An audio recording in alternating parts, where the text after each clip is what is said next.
What I hate to see and really don't like is when I see a athlete put in a forum or in a group, hey, I'm 2 weeks out from my Ironman. What should I eat? What should I drink? That's too late. Got to plan from day one. Are you ready to set your nutrition plan for Ironman or half Ironman racing? I'm here today to help you stay on board because I'm going to bring you some really great information. So what is it all about? Planning your nutrition. You can't practice an Ironman, but you can practice your Ironman nutrition plan. When you're going to build a nutrition plan, you want to build your nutrition plan from day one. You have to train your body to take in the nutrients and to process the nutrients, just as important as swim, bike, and run. Can you train your gut? Yes, you can do it. It isn't that hard, but it takes a long time and it takes practice. One of the things you can do, and one of the most important things you can do, is to create a log. Keep track of exactly what you're taking in, what the product is you're using, what your intake is, when it was during the ride or during the run, and that'll help you set up your nutrition plan. Truly, that plan has to come together over a length of time. You could try certain products, and certain products may work for you, but other products may not work. For me, maltodextrin is a gut bomb. That's the Gatorade endurance that they use on the course. I just can't take it. So I have to have something different. The basic outline that you're going to use, and this is your starting point. This is not your finish point. When you start training, you want to have these metrics in mind that you can adjust as your training goes farther and farther and farther along to eventually bring you to the best possible nutrition plan on race day. What does our basic outline show us? Number one, we need to replace about 50% of our calories burned during our race. The average person is going to burn somewhere between 350 and 700 calories an hour. You really truly can't take in just as many calories as you're going to burn, because you would just fill yourself up. You turn yourself into a person who spent more time in the porta potty than you took and spent on the run. We want to look at having between 60 and 90 grams of carbs per hour. Carbs are important. Carbs are what fuels your brain. You get kind of foggy if you don't have the carb intake and the right number of carbs. So we got to find the items that you can add to you that give you the right carbs, that don't give you the gut bomb, the GI distress. You want to add 24 to 36 ounces of hydration per hour. We're going to go a little bit heavier on the bike than you will on the run. It's much easier to process on the bike than the run. You're going to add between 600 and 1,000 milligrams of electrolyte. You may be getting that here in your hydration. You may be getting that with your energy gels. I'm a heavy sweater, but I don't sweat a lot of salt. How you can tell if you sweat a lot of salt, if you run or you bike, and when you're finished and you have salt marks on your kit. Some people sweat so much salt, they'll actually get salt crystallization on their eyebrows and in their hair. That would be a person that needs to be upward in that 1,000 milligram range. Or you get someone like me. I don't lose a lot of salt in my sweat. I stick between the 600 and 700 milligram range. Then there's the option of caffeine. 3 to 6 milligrams per kilo is what is suggested for the race. Where are you going to get electrolyte, calories, and carbs from? You're going to get them from outside sources. Now, I personally am going to use for my carbohydrates, I'll use Bonk Breaker Chews. This is going to add glucose into my system, where I'm going to be able to use that as an energy source. Other things, we'll use the Mutant gels. Mutant gels are on the course, but you also may use something like a goo product, which is a maltodextrin based, or something like a Huma gel or a honey stinger, which use natural ingredients.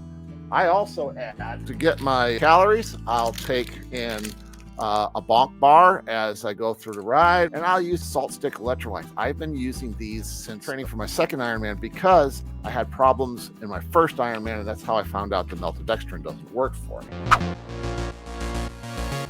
I want to talk to you guys about an example. It was 50 miles at 2 hours and 34 minutes, 1,404 calorie burn, or 547 calories per hour. So that's what I'm looking to replace. My goal would be to replace 575 calories with the nutrition plan that I did. And I'm going to explain the nutrition plan that I actually did. 1 pack of the Bonk Breaker Fast Chews. This gave me 8 grams of sugar, 140 calories, and 18 grams of carbs. That splitting this into 2 separate intakes, one earlier and one later. I took 1 Murtin gel, 100 calories, 25 grams of carbs, and 25 grams of sugar. I know a lot of people are going to say you don't want to eat sugar yet, but this is not white processed sugar. This is more natural sugar that we're using, and mostly glucose based. Then I took 2 26-ounce bottles of the electrolyte mix with 1 scoop of Carbo Pro. Carbo Pro is straight glucose. It adds 100 calories to whatever you're drinking, just a way to bump your calories to get some more of your fuel. Now that added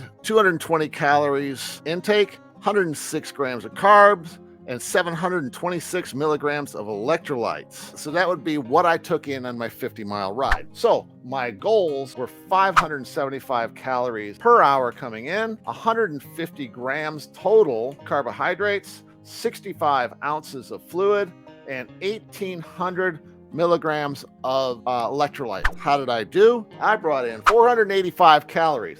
I was short on my calories by about 90 calories for that ride. Now, what I would do in a race, and if that's when I take in Bonk Breaker bar, I'll eat one of those at about 30 miles. Now, if I'm doing an Ironman race, I'm going to eat one of these at mile 30, mile 60, and mile 90. Front load a little bit of calories for the Ironman distance marathon run. The second item, as we were looking for, is 150 grams of carbs.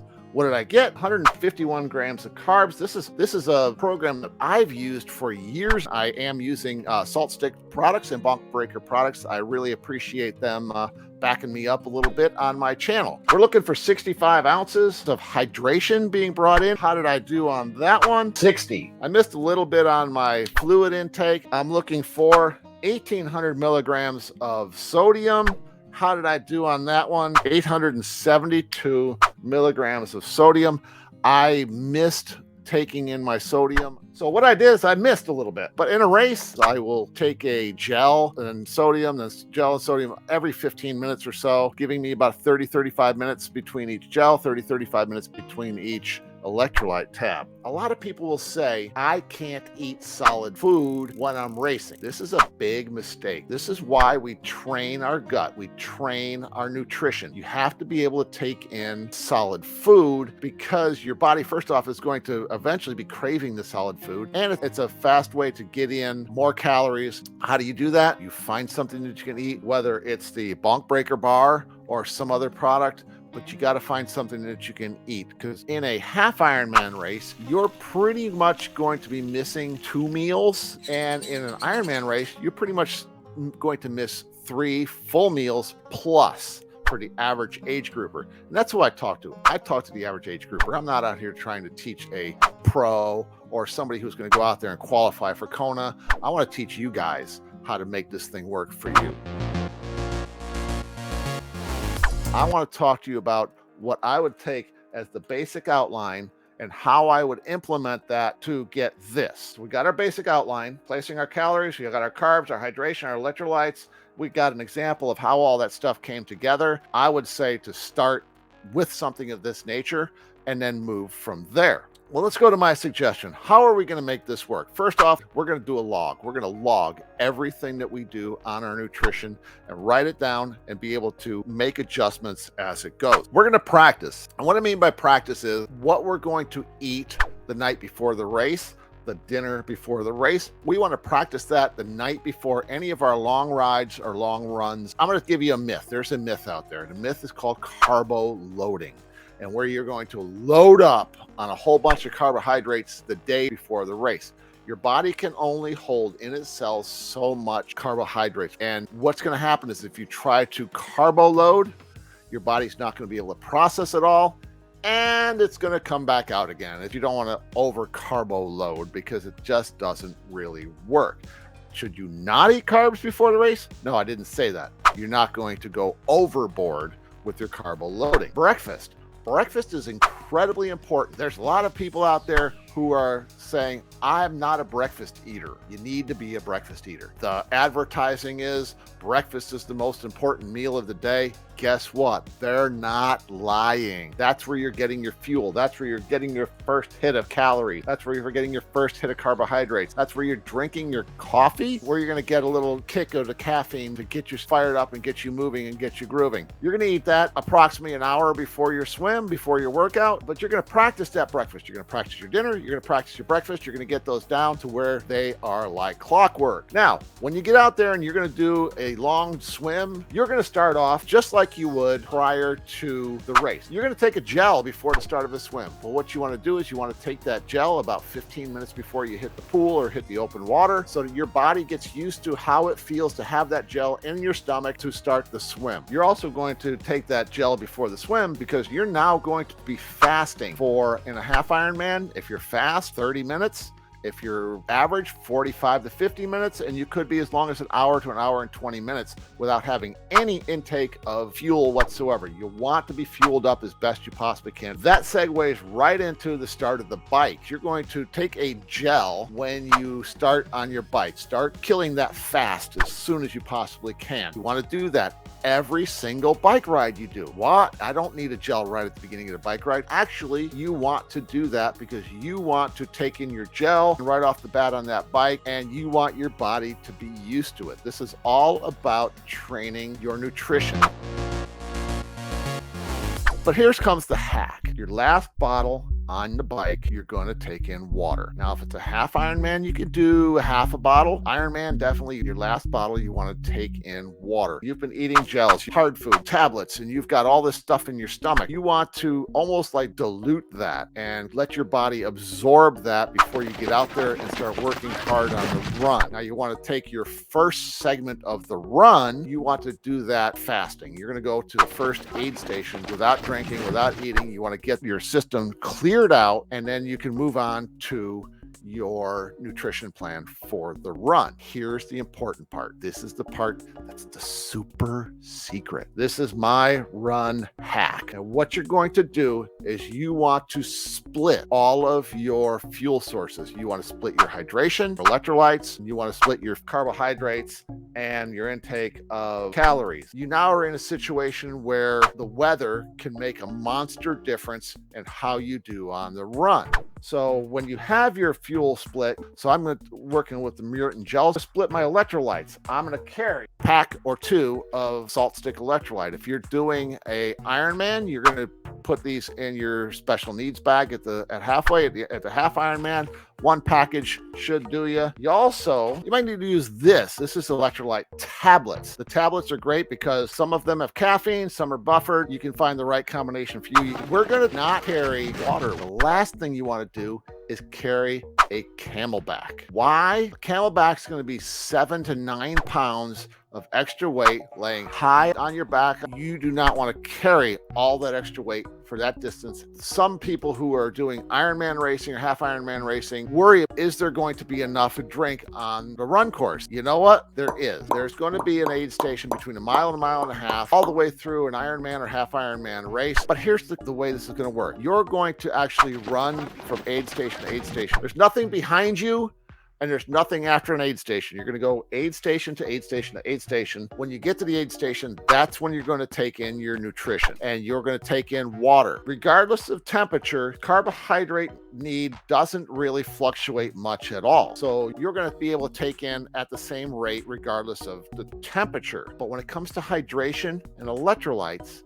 if you are in a cool race or even a cold race, you're not going to need anywhere near the amount of electrolytes. You can actually overtake electrolytes. And if you leave them in the sports drink, you're going to not be able to adjust on the fly. You want to be able to adjust on the fly. You want to be able to take more electrolytes in and more liquid in on a hotter race when you're going to be sweating a lot, and less on a race where you're in the cooler or colder weather, and you can adjust that on the fly. That's the big thing about that hack. Get your hydration at the aid stations, and that will get you through the race in the best possible way you can. What we're going to do, we're going to follow our basic outline. You're going to build your own example, and you're going to follow a plan that you're going to build along the way. Check out this video right here. This is the one on transition at patreon.com/Coach John. If you want to support the channel, I am an Amazon associate. Anything that we talked about, you can find in the links below. This is Coach John. Boom.